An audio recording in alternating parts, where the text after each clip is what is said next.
안녕하십니까. YBC 뉴스입니다. 선거가 막바지에 이른 가운데 성남시장 후보 2명의 기자회견이 열렸습니다. 현재 성남시 후보는 모두 4명이 등록돼 있는데요. 더불어민주당 박정호 후보와 바른미래당 장영아 후보는 연이어 가진 기자회견에서 자신의 공약 발표와 함께 돌발 발언을 통해 기자들의 주목을 받았습니다. 11일 오전 성남시의회 1층 소회의실. 점심시간에 불과 30분여 남겨놓은 시간에 기자들과 참관인들로 회의실이 꽉 찹니다. 자유한국당 소속 박정호 후보는 이날 청년과 장애인 관련 정책들을 하나씩 설명하면서 청년 실업 문제를 중점적으로 다루겠다며 포부를 밝혔습니다. 상담 교육 프로그램 운영으로 취업과 창업에 대한 원스톱 시스템을 구축하고 기업과 공동으로 맞춤형 취업을 확대할 것입니다. 이어진 질의응답 시간에 성남시 시장활성화재단 운영과 관련한 질문에 부시장 재임 시 재단 운영에 대한 정보를 전혀 알 수 없었다고 밝혀 이전 시장의 깜깜이 행정을 지적했습니다. 이재명 시장의 가장 큰 문제점이 정보 차단입니다.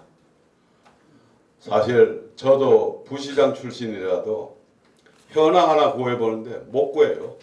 또한 자신이 당선된다면 과거의 전행을 획기적으로 개선할 뜻을 천명했습니다. 그 소속 구성원에 대한 관심보다는 그 내부에 속한 그런 관리자들 그런 위주로 이용되고 있고 활용되고 있고.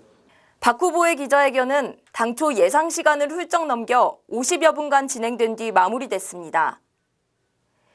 이어진 바른미래당 장영아 후보의 기자회견에서는 자신의 기본 공약들을 짧게 나열한 뒤 최근 뜨거운 이슈로 급부상하고 있는 이재명 경기도지사 후보와 은수미 성남시장 후보 고발건에 대해 현황을 공개했습니다.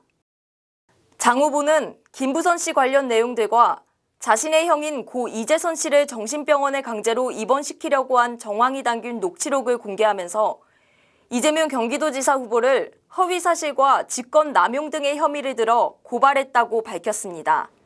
방송 토론 등에서 형 이재선을 정신병원에 강제 입원시키려 한 사실을 부인하고 있습니다. 그래서 이것을 허위사실 공표죄로 성남시장으로서의 권한을 남용해서 형 이재선을 정신병원에 강제 입원시키려 했다는 의혹에 대해서 또한 성남FC와 관련하여 특가법상 뇌물죄 및 제3자 뇌물죄의 혐의로도 고발장을 접수했다고 전했습니다. 시절에 구단주로 있던 성남FC에 여러 기업으로 하여금 광고비 명목으로 160억 이상을 지불하게 한 것에 대해서 특가법상. 이어 은수미 후보에 대해서는 차량과 기사를 제공받은 사실을 부인하고 있는 것과 관련해 공직선거법 제250조 1항의 혐의로 고발 조치했다며 시민들 사이에서는 은 후보가 당선되면 성남시는 조폭 천국이 될 거라는 말까지 돌고 있다고 강하게 비판했습니다. 아까도 말씀드렸다시피 은수미 후보가 당선되면 조폭들이 좀 판치는 세상이 되지 않느냐는 이런 그 부분들이 지금 그 시중에 돌아다니는 말들이 있습니다. 제가 들었습니다.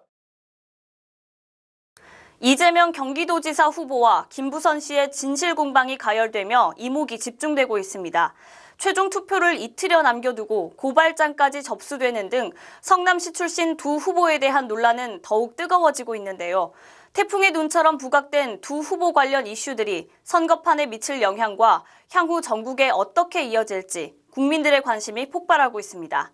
지금까지 YBC 뉴스 박경현이었습니다. 시청해주셔서 고맙습니다. 보이십니까?